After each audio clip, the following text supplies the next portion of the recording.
Bonjour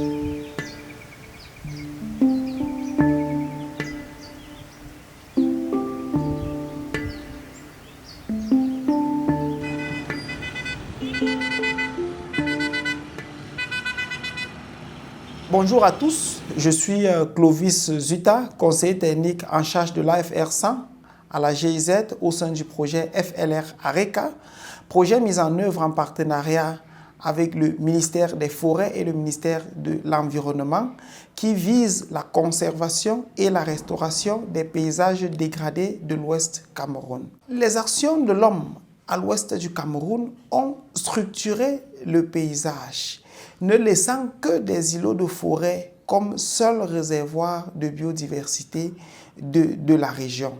Et donc, en travaillant avec les communautés Bamileke qui vivent autour de ces forêts sacrées, nous avons mis en place une approche de gestion, de conservation et de restauration de ces sites ô combien important pour la biodiversité et pour les communautés. Cette dégradation est l'effet des activités anthropiques, de l'avancée du front pionnier agricole, des activités d'élevage qui ont progressivement réduit la superficie de ces derniers réservoirs de biodiversité et de services écosystémiques, sans oublier la fonction centrale qu'elle a pour les communautés locales riveraines qui vivent autour de ces forêts sacrées. Bonjour, je m'appelle Kété Patrick Laurel, chef service régional des forêts pour la région de l'Ouest et en même temps point focal régional du projet ARECA. La nouvelle loi numéro 008/2024 du 24 juillet 2024 portant régime des forêts et de la faune prévoit une place plus importante pour la conservation des forêts communautaires. C'est dans ce sens que nous travaillons dans cette optique pour la conservation et la restauration des paysages dont les forêts sacrées en font partie. Bonjour à tous, je suis Jessica Garsonken, étudiante en thèse entre ERAIF Kinshasa et Wageningen University aux Pays-Bas. Je fais ma thèse en gouvernance des forêts sacrées à l'ouest du Cameroun. Les forêts sacrées font partie des traditions bamileke. Les études précédentes ont dénombré plus de 310 forêts sacrées à l'ouest du Cameroun, parmi lesquelles les forêts sacrées de Chefferie et les forêts sacrées du village. Les forêts sacrées de Chefferie sont ces îlots de forêt qu'on retrouve autour des palais de chefs, utilisés pour des différents rites. Les forêts sacrées du village sont ces îlots de forêt également qu'on retrouve dans les villages, utilisés pour des rites individuels ou collectifs. Ces forêts sacrées subissent beaucoup de pressions, que ce soit l'urbanisation, le boom démographique, les pressions anthropiques. Jusqu'à aujourd'hui, ces forêts sacrées survivent grâce à la tradition.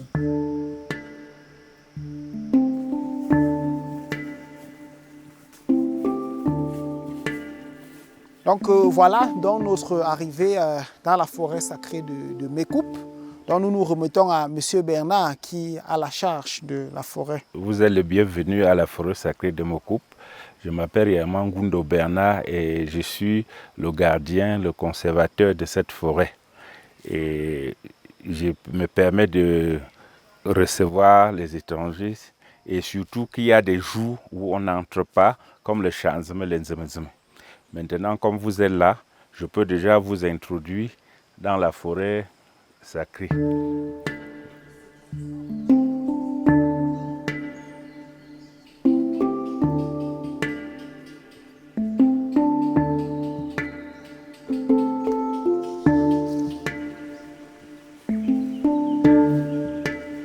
Cet espace-ci, on regroupe la population là. Il y a un jour par an, en décembre, où on se réunit, tout le village, tous les villages voisins, et même du département, viennent ici. Et il y a toute une fête, mais après on réunit la population sur cet endroit-ci. Et comme vous voyez là, ça c'est la place du chef.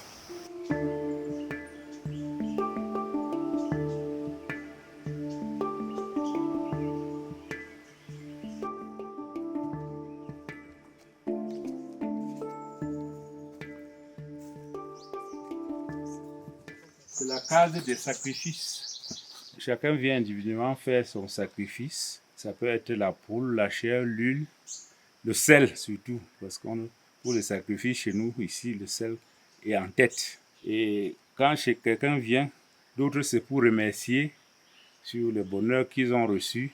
D'autres sont en train de demander. Les gens qui ont des projets, ils viennent soumettre à Fomoko pour demander de les protéger, de les accompagner là-dedans. Oui, donc, toutes sortes de projets dans la vie. Oui, c'est ça que les gens viennent faire ici.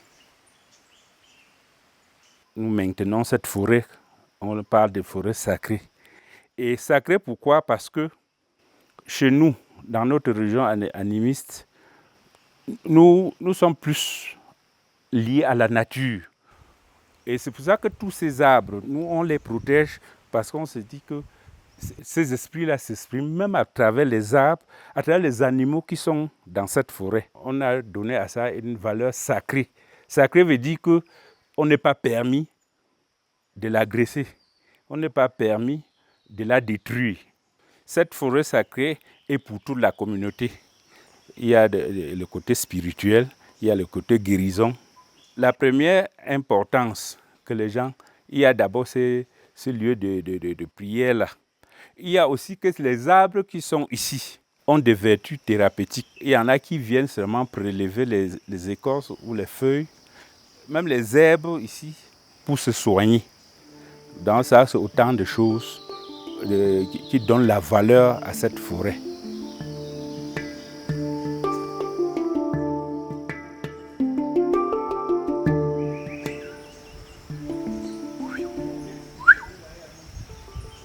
Je m'appelle Bobo Kadiri Sej, donc je suis enseignant à l'université de Tchang. Je suis biologiste de la conservation, donc expert en biodiversité.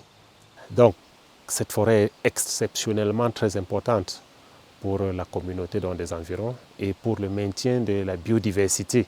Ça représente, n'est-ce pas, un des refuges, n'est-ce pas, de tout ce qu'il y a comme végétation, comme faune en termes de mammifères, et comme oiseaux, et même comme d'autres taxons de la biodiversité. Ici, nous avons pu identifier, avec un certain nombre d'études, plus de, n'est-ce pas, 40 espèces, n'est-ce pas, de plantes qui sont typiques dans cette zone, avec des espèces comme le Prunus africana, qui sont très importantes pour les communautés et même pour la médecine, parce qu'elle est utilisée dans le traitement, n'est-ce pas, de la prostate, par exemple. L'aspect refuge, n'est-ce pas, de cette espèce fait que de cette forêt est telle que, n'est-ce pas, elle a été protégée pendant longtemps, n'est-ce pas, à cause, n'est-ce pas, de la tradition. Les populations ici se voient pas interdit d'exploiter ou de couper ou de tuer des espèces ici à l'intérieur de la forêt.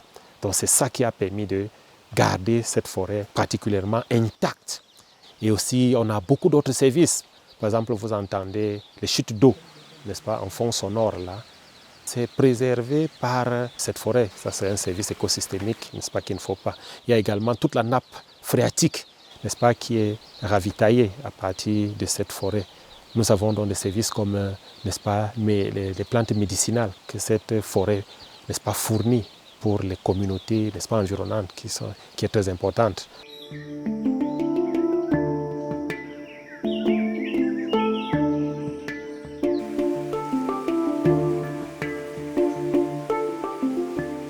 Afin de répondre à la problématique de dégradation des forêts sacrées et des autres formes d'utilisation des terres, nous avons facilité l'élaboration et la signature des conventions locales. C'est quoi une convention locale? Une convention locale, c'est donc un accord entre le conservateur de la forêt sacrée, les riverains qui exploitent tout autour de la forêt sacrée, la chefferie traditionnelle et la collectivité territoriale décentralisée qui permet de définir les règles de conservation et de restauration de la forêt sacrée de Mekop.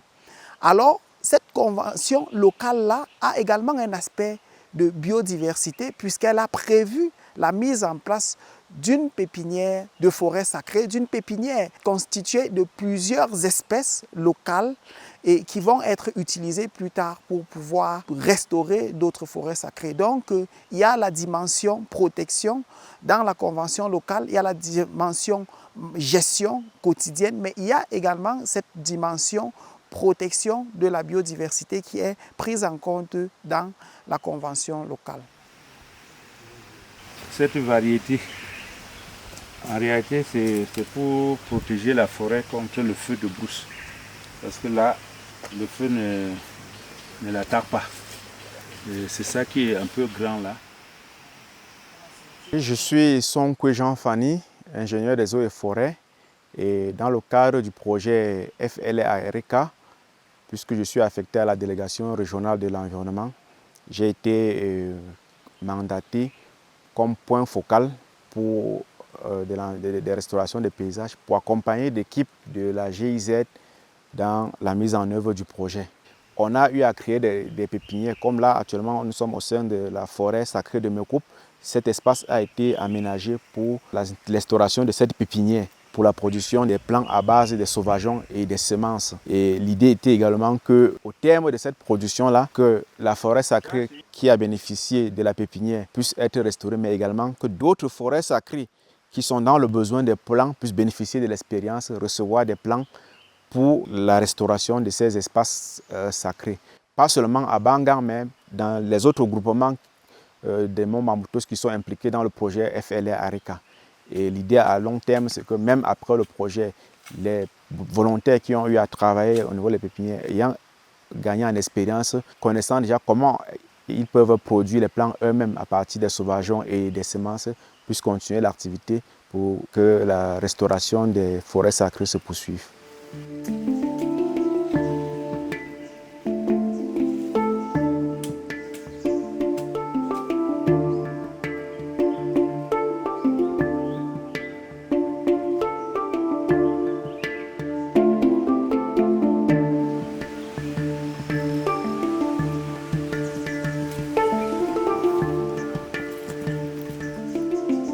En définitive, on peut retenir que l'outil Convention locale de gestion des ressources naturelles est central dans la protection, la préservation et la restauration des forêts dégradées. La protection des us et coutumes locales ainsi que la biodiversité et des autres services écosystémiques fournis par la forêt passe par la préservation des forêts sacrées.